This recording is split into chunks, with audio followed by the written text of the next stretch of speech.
এই ইন্টারন্যাশনাল কোর্টে বা আইসিটি কোর্টে তাদেরকে আমরা নিয়ে আসতে পারবো, যে তাদের যে ক্রাইম বাংলাদেশে। আর পরবর্তীতে কোনো ফলো আপ এটার আছে কিনা আর কি আমাদের এই বিষয়ে স্পেসিফিকলি যেটা আমাদের যে লয়ার টিম, হ্যাঁ, তারা কাজ করছেন এবং তারা টাইম টু টাইম আপডেট নিচ্ছেন। আমরা আশাবাদী যে এটা ইনভেস্টিগেশন হবে, এবং আমরা কিন্তু এই আশা নিয়েই আমরা এটা নিয়ে কাজ করছি এবং আমাদের full team is working on it. তো এটা যে লং প্রসেস আপনারা জানেন। আমরা আশা করছি এই ইন্টারন্যাশনাল কোর্টে বা আইসিটি কোর্টে তাদেরকে আমরা নিয়ে আসতে পারবো, যে তাদের যে ক্রাইম বাংলাদেশে এখন পরিষ্কার হয়ে গিয়েছে যে 5ই আগস্টে স্নাইপার কারা ইউজ করেছে, কারা ছাত্রদেরকে হত্যা করেছে, শ্রমিকদেরকে হত্যা করেছে, পলিটিক্যাল লোকজনকে হত্যা করেছে। এটার কারণ ছিল, এই কারণটা এটা আমরা কিন্তু এখন উপস্থাপন করছি। এই এই ইনফরমেশন গুলা গেদার করে আমরা দিচ্ছি, তারা আমাদের কাছে ইনফরমেশন নিচ্ছে। কারণটা হলো যে তারা আমাদের এই যে বাংলাদেশকে শান্ত, বাংলাদেশকে অশান্ত করার জন্য, এবং এই মেডিকুলাস ডিজাইন যে মাস্টার প্ল্যান ছিল, এটা একটা এইটার মধ্যেই ছিল যে মানুষকে বা ছাত্র যুবকদেরকে কিল করলে কিলিং এর মধ্যে দিয়ে আন্দোলন বেগবান হবে। এটাই তারা করতে, তাদের এখানে তাদের একটি সার্থকতা ছিল এবং তারা কিন্তু সফল হয়েছিল। এখানে আমাদের একটা ব্যর্থতার জায়গায় আমরা আমরা আছি, এই কারণে যে এই যে মেডিকুলাস, এই যে কিলিং, এগুলো আমরা আগে আইডেন্টিফাই করতে পারি নাই। তবে এখন পানির মতো এটা পরিষ্কার হয়ে গেছে দেশবাসীর কাছে, রাজনৈতিক নেতৃবৃন্দের কাছে, সাংবাদিক, বুদ্ধিজীবী, সুশীল সমাজ এবং ইন্টারন্যাশনাল কমিউনিটিও এট দ্য মোমেন্ট তারা অনেকটা অ্যাওয়্যার হয়েছেন। তো আমি আশা করি যে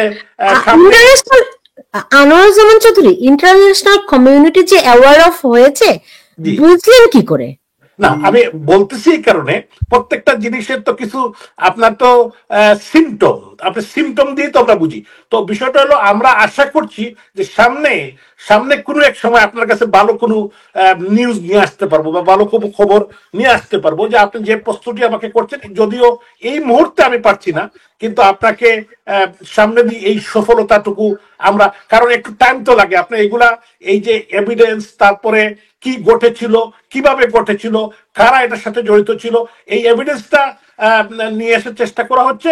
এবং ইন্টারন্যাশনাল যে হিউম্যান রাইটস বিভিন্ন অর্গানাইজেশন, তারাও কাজ করছে, তারাও আগে কনফিউজ ছিল, তারাও কিন্তু এখন আমাদের সাথে যখন কথা হয়, এখানে আমাদের সেক্রেটারি জেনারেল ফারুক, সৈয়দ সাদুর রহমান ফারুক, উনিও বলেছেন যে এখন কিন্তু সব জায়গায় কিন্তু, এবং শুধু আমরা নয়, বিশ্বের যত বিবেকবান মানুষ, জার্নালিস্ট, বাংলাদেশের বিভিন্ন প্রফেসর, বিভিন্ন ফরেন বিভিন্ন নামি দামি ইউনিভার্সিটি তারা শিক্ষকতা করছেন, তারাও কিন্তু বাংলাদেশে they are concerned about the Bangladesh. কারণ এটা তো আমাদের মাতৃভূমি। এটা শুধু আওয়ামী লীগ যারা করেন তাই না সুলতান আপা, বিষয়টা হলো আওয়ামী লীগ আমরা যারা করি, আমাদের কথা অনেকেই হয়তো বিশ্বাস নাও করতে পারেন, কনফিউজ হতে পারেন যে রাজনৈতিক কারণে আমি বক্তব্য দিচ্ছি, কিন্তু একজন বিশ্ববিদ্যালয়ের টিচার যখন ইনফরমেটিভ ইনফরমেশন দিবেন এবং এভিডেন্স সহ দিবেন, এইটা কিন্তু শুনতে বা বিশ্বাস করতে সবাই বাধ্য হবে। তো এরকম কাজ কিন্তু অনেকেই আমাদের সাথে যোগাযোগ করছেন, তারা দেশপ্রেমিক, তারা বাংলাদেশকে ভালোবাসেন, তারা জানেন বা তারা বিশ্বাস করেন যে 30 লক্ষ মানুষ, 3 লক্ষ মামুন সম্ভ্রম দিয়ে, 30 লক্ষ মানুষ তার জীবন দিয়ে জাতির পিতা বঙ্গবন্ধু শেখ মুজিবুর রহমানের নেতৃত্বে এই দেশ, এই ভূখণ্ড আমরা পেয়েছিলাম। আজকে এই ভূখণ্ড কিন্তু একটা চ্যালেঞ্জের মুখে পড়েছে। যে চ্যালেঞ্জটা হলো, যারা পরাজিত শত্রু, যারা 71 সালে হেরে গিয়েছিল, তারাই কিন্তু কোনো না কোনো ভাবে, বিভিন্ন ভাবে তারাই ক্ষমতা দখল করেছে। তারাই কিন্তু এখন পাকিস্তানি জাহাজ নিয়ে আসতেছে, এখন AK-47 স্নাইপার, আপনার গ্রেনেড এগুলো নিয়ে আসতেছে। কারণটা হলো তারা আবার এই যে জঙ্গি কায়দায় বাংলাদেশকে তারা দখল রাখতে চায়। ঢাকা বিশ্ববিদ্যালয়ে আপনার জাহাঙ্গীরনগর বিশ্ববিদ্যালয়ের দিকে যদি আপনি একটু তাকান, দেখবেন যে কিভাবে মেডিকুলাস ডিজাইন, বিএনপি বা ছাত্রদল তারা যেটা মনে করেছিল এইটা কিন্তু হয় নাই। তারা কিন্তু এখানে এমন মেকানিজম করেছে তারা বুঝতে পারে নাই। এইটার একটা কারণ হলো, আজকে যদি বাংলাদেশ ছাত্রলীগ, সর্ববৃহৎ রাজনৈতিক সংগঠন, ছাত্রলীগ বিশ্ববিদ্যালয়ে থাকলে কিন্তু এই ঘটনা ঘটতো না। ছাত্রলীগ কিন্তু চ্যালেঞ্জ করার মতো ক্যাপাসিটি রাখে বাংলাদেশের পথে। যদি আপনি অনেকেই বলতে পারেন যে 5ই আগস্টে, 4 আগস্ট এবং পরবর্তী সময় কেন আমরা দেশ থেকে সরে আসলাম, আমরা কিন্তু অনেকে বলে থাকেন যে আমরা পালিয়েছি। নো, আমরা স্থান পরিবর্তন করেছি, কৌশল পরিবর্তন করেছি। আমরা এখনো বিশ্বের যে যেখানে আছে সবাই দলের জন্য কাজ করছে, পতাকার জন্য কাজ করছে, মানচিত্রের জন্য কাজ করছে, দেশের জন্য কাজ করছে। আমি সেই প্রসঙ্গে আসবো যে আপনারা কোথায় কিভাবে কাজ করছেন, কারণ তৃণমূলের কর্মীদের তারা খুব উদ্গ্রীব হয়ে আছে, নেতা কোথায়, তাদের নেতার বড় অভাব তারা বোধ করছে। আমি আসবো আপনাদের কাছে। আমি এই বিষয়টা একটু ক্লিয়ার করে নেই। নেতার কোনো অভাব নেই, কারণ বঙ্গবন্ধু কন্যা Sheikh Hasina supreme commander of the party. না তিনি তো আছেনই, তা একমাত্র তৃণমূলের কর্মীরা শেখ হাসিনার প্রশ্নে আপোষহীন, এই প্রশ্নে তাদের কাছে কোনো দ্বিমত নাই, কারো কাছে নাই, কিন্তু তার তো কমান্ডার দরকার, সেই নাই। না ব্যাপারটা হলো she is the supreme commander of the party. উনি দেশের নির্বাচিত প্রধানমন্ত্রী, আবার বাংলাদেশ আওয়ামী লীগের সভানেত্রী। তিনি তো কমান্ডার ইন চিফ, তার তো সেনাপতি দরকার, সে কোথায়? হ্যাঁ, আমি বলতেছি এটা শুনেন, বাংলার এমন কোন গড় নেই। বাংলাদেশের প্রত্যন্ত অঞ্চলে উনি একটা কথা বলেছেন যে এই ক্রাইসিসের মধ্যে দিয়ে নেতৃত্ব বাইরে আসে। আমি নাই তার মানে সিলেট আর আওয়ামী লীগ নাই, এটা তো না। আওয়ামী লীগের হাজার হাজার নেতা কর্মী, আমাকে রিপ্লেস করার মতো আরো 20 জন নেতা সিলেটে আছে এখনো। আমি আপনাকে দায়িত্ব নিয়ে বলতে পারি, আমি Anwaruzzaman Chowdhury, mayor Sylhet city corporation, আমাকে রিপ্লেস করার মতো আরো 20 জন নেতা আমার সিলেটে আছে। সো এটা কোনো বিষয় নাই। আমরা কেউ অপরিহার্য না, অপরিহার্য একজনই, বঙ্গবন্ধু কন্যা শেখ হাসিনা। উনি যেহেতু আল্লাহ তাআলা উনাকে বাঁচিয়ে রেখেছে, উনি যেহেতু সুস্থ আছেন, উনার যে ডাইনামিক লিডারশিপ, এদেশের মানুষ উনাকে চায়, এদেশের ছাত্র সমাজ, যুব সমাজ এই মেটিকুলাস ডিজাইনের মধ্যে পড়লেও ইনশাল্লাহ উনি যখন বাংলাদেশে যাবেন, কোটি কোটি মানুষ বিমানবন্দরে উনাকে স্বাগত জানাবে। আমি এটা আপনাকে হক করে বলতে পারি।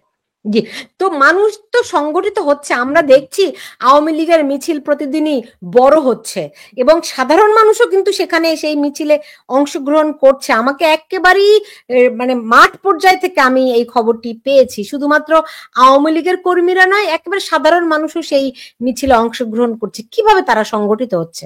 আমি আপনাকে বলি, এটাই তো Awami League. This is the beauty of Awami League. Awami League তার এই আওয়ামী লীগের এই দেশের মানুষের, আপনি দেখেন 1949 সালে যখন আওয়ামী লীগ প্রতিষ্ঠা হয় ঢাকার রুজগার্ডেনে, এই আওয়ামী লীগ প্রতিষ্ঠা হয়েছিল এদেশের এই অঞ্চলের মানুষের অধিকার প্রতিষ্ঠার জন্য, এই অঞ্চলের মানুষের রাজনৈতিক অধিকার এবং অর্থনৈতিক মুক্তি এবং এই দেশের মানুষের যে শোষণ নির্যাতনের বিরুদ্ধে। এবং পরবর্তী সময় কিন্তু মহান মুক্তিযুদ্ধ বায়ান্নের ভাষা আন্দোলনে আওয়ামী লীগ নেতৃত্ব দিয়েছে। এদেশের মানুষের প্রত্যেকটি গণতান্ত্রিক আন্দোলনে এই সংগঠনের নেতৃত্ব বাড়িয়ে এসেছে। শুনেন, একজাক্ট হয়তো কোনো কারণে যদি আমরা নাও থাকতে পারি, কিন্তু পরবর্তী লিডারশিপ আওয়ামী লীগের লক্ষ লক্ষ নেতা আছে, তরুণ প্রজন্ম যারা নেতৃত্ব দিবে তারাই কাজ করবে পার্টির জন্য। এই কারণে তারাই কিন্তু নিজের থেকে সংগঠিত করছে। তারাই কিন্তু এখন প্রত্যেকটি এলাকায়, প্রত্যেক পাড়ায়, প্রত্যেক গ্রামে, প্রত্যেক ইউনিয়নে, প্রত্যেক উপজেলায় তারা অবস্থান থেকে তারা নেতৃত্ব গড়ে তুলছে এবং দুর্বার আন্দোলন তুলে তুলবে। তাদের একটি স্লোগান যে আমরা সসম্মানে আমাদের নেত্রী বঙ্গবন্ধু কন্যা শেখ হাসিনাকে দেশ ফিরিয়ে আনতে চাই। এবং আরেকটি কথা বলে যে তাদের একটি কথা যে আমরা ইউনূসকে আর ক্ষমতায় এক মুহূর্ত দেখতে চাই না।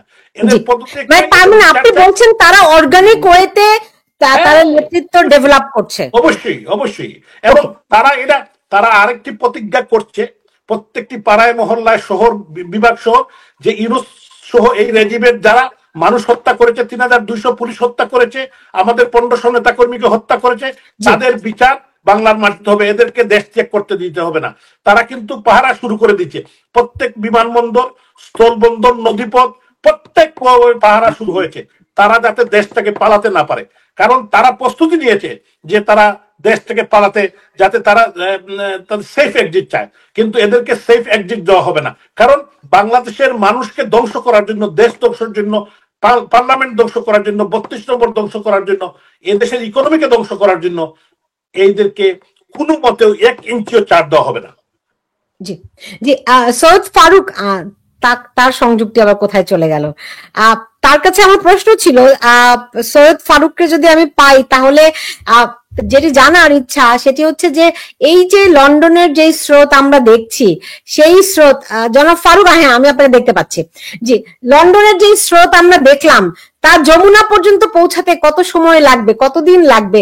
বাংলাদেশের তৃণমূলের সঙ্গে আপনাদের নিশ্চয়ই সংযোগ আছে, কথা হয়, তারা কেমন করে সংগঠিত হচ্ছে, আপনারা কিভাবে করে মানে কর্মসূচিগুলো শেয়ার করছেন, যদি আমাদের সঙ্গে একটু শেয়ার করতেন। Thank you. আপনি শুনে খুশি হবেন, গতকালকে যে ঐতিহাসিক প্রোগ্রাম, আই মিন ৭১-এর পরে ৫৪ বছরের মাথায় ব্রিটেনের রাজধানী, ইউনাইটেড কিংডমের রাজধানী লন্ডন শহরে এই যে জনতার দল, শুধুমাত্র আমাদের তৃণমূলকে পৌঁছাতে হবে না, সেটা বিশ্ব সম্প্রদায়ের কাছে পৌঁছে গিয়েছে। এবং আজকে গতকালকে থেকে এখন পর্যন্ত যেমনি ভাবে আমার কাছে আসছে, ঠিক তেমনি ভাবে আমাদের সিলেটের যে নন্দিত মেয়র জনাব চৌধুরীর কাছেও, আমাদের সবার সাথে তৃণমূলের সম্পর্ক গভীর। রাষ্ট্র ক্ষমতায় জামাত শিবির আছে, আনোয়ারুজ্জামান চৌধুরী, জামাত শিবির এখন দেশের শীর্ষ। আমি আমি আমি একটু আপনাকে খুব বিনয়ের সাথে বলছি, আনোয়ারুজ্জামান চৌধুরী ক্যারি করবেন, আমি আসলে নামাজটা পড়িনি, আমার সময় চলে যাচ্ছে, আমি আসছি। আমি যদি আপনারা যদি অনলাইনে থাকেন, আমার সিস্টেম রয়ে গেল, আমি ৫-১০ মিনিটের মধ্যে আবার ফিরবো। আমাদের ৫-১০ মিনিট হয়তো আছে। জি আসুন তাহলে আপনি। জি জি আপনি আসুন। আপনার কয়টার দিকে শেষ করবেন প্লিজ? আমার ৪০ মিনিটের অনুষ্ঠান, আরো ১০ মিনিটের মতো আছে। তাহলে আমি আসি, তাহলে আসি। জি জি। আনোয়ারুজ্জামান চৌধুরী, আমরা দেখছি যে আগামীতে, যেটা বলছিলাম যে জামাত শিবির তো অলরেডি ক্ষমতায় আছে। জি, তো বিষয়টা হলো আসলেই তো জামাত এবং শিবির দেশ চালাচ্ছে এখন, তারাই এই যে ডক্টর ইউনূসের যে টিম, মেইন টিম, এই টিমে তারা চালাচ্ছে এবং প্রত্যেকটি প্রশাসনে তাদের লোক। ঢাকা বিশ্ববিদ্যালয় দেখেছেন যে প্রফেসর নিয়াজ আহমদ, যিনি একসময় শিবিরের রুকন ছিলেন, পরবর্তী সময় লন্ডনে জামাতের প্রতিষ্ঠাতা। তো প্রত্যেকটি বিশ্ববিদ্যালয়ের বিসি, তারপরে প্রশাসনের ডিসি, এসপি সব তারা দখল করে নিয়েছে। তো আপনি যেটা বলছেন যে ডক্টর ইউনূস এই নির্বাচন জীবনেও দিবে না, তাদের কোনো ইচ্ছেও নেই, কিন্তু এইটা তারা একটা খেলা করছে বাংলাদেশের মানুষকে নিয়ে। এবং এই নির্বাচন উইদাউট আওয়ামী লীগ, উইদাউট জননেত্রী শেখ হাসিনা, এই নির্বাচন বাংলাদেশে আমাদের সেক্রেটারি জেনারেল ফারুক ভাই যেটা বলেছেন, কোনোদিন এই নির্বাচন করতে দিবে না, জনগণই করতে দিবে না, এটা জনগণ মেনে নিবে না। কারণটা হলো এটা কিন্তু অনেকের কাছে অবিশ্বাস্য মনে হয়, তারা আমাদেরকে ফেসিস্ট বলে, তাদের ডেভিল বলে, আমাদের নেতাকর্মীকে হত্যা করছে, ডেইলি আর্মি, পুলিশ, মিডিয়া দিয়ে নির্যাতন করছে, বিএনপির কর্মীরা নির্যাতন করছে, হত্যা করছে, জামাত করছে, শিবির করছে। আমার কথা শেষ করে আমি একটা কথা শেষ করে ফেলি, আপনি আমার কথাটা করছে। তারপরেও যেহেতু ঢাকা শহরে আজকেও 13টি জায়গায় মিছিল হয়েছে, আপনি 3টা পেয়েছেন, আমার কাছে ইনফরমেশন 13টি জায়গায় মিছিল হয়েছে। কয়েকদিন পরে দেখবেন 50টি জায়গায় হচ্ছে, লন্ডনে বিশাল সমাবেশ হচ্ছে, ফ্রান্সে হচ্ছে, আমেরিকাতে হচ্ছে। তো আওয়ামী লীগ কিন্তু নেই এটা বলতে পারবে না। আমি মনে করলাম ঠিক আছে আওয়ামী লীগ নেই, আওয়ামী লীগ যদি না থাকে তাহলে তারা কেন নির্বাচনে তারা আওয়ামী লীগকে নিষিদ্ধ ঘোষণা করতে চায়, তারা আওয়ামী লীগকে কেন আটকাতে চায়? তাহলে তো তারা আওয়ামী লীগ নাই, জনগণের কাছে নাই। জনগণ যদি আমাদেরকে প্রত্যাখ্যান করে, এখানে আমার কোনো আপত্তি নেই। তো আমাকে একটা জিনিস পরিষ্কার করতে হবে যে আওয়ামী লীগের নেতৃত্বেই কিন্তু জাতির পিতা বঙ্গবন্ধু শেখ মুজিবুর রহমান এখানে সারা বাংলাদেশের আপামর জনতা, অন্যান্য স্বাধীনতাকামী মানুষ সবাই কিন্তু অংশগ্রহণ করেছিল। যুদ্ধে 30 লক্ষ মানুষ শহীদ হয়েছে, 3 লক্ষ মামুন সব্রম হয়ে দিয়েছে, এবং আমরা একটি লাল সবুজের পতাকার স্বাধীনতা আমরা ছিনিয়ে এনেছি, একটি স্বাধীন রাষ্ট্র হয়েছে। কিন্তু স্বাধীনতার বিপক্ষে যারা কাজ করেছে, স্বাধীনতার যারা চিরশত্রু, এই জামাত শিবির যখন এখন ক্ষমতা জোর করে দখল করে এবং আওয়ামী লীগকে নিষিদ্ধ করে, তাহলে আপনাকে বুঝতে হবে যে তারা এই 71-এর পরাজিত, তারা যে প্রতিশোধ, এই প্রতিশোধটুকু তারা নিতে চায়, এবং এই কারণেই তারা আওয়ামী লীগকে অংশগ্রহণ করতে দিবে না। তবে আমি বিশ্বাস করি এইটা তারা পারবে না।